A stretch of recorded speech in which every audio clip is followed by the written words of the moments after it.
Ijtimoiy tarmoqlarda Rossiyada migrantlar bilan bog'liq navbatdagi video tarqaldi.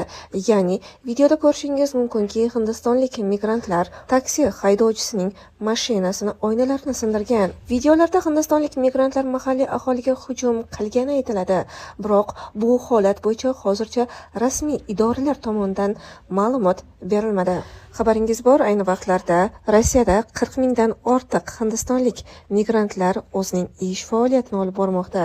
Bundan tashqari, Rossiyadagi hindistonlik migrantlar umumiy xonalarda qanday yashayotganligi va qanday ishlayotganligi haqida ham turli xil videolar bor.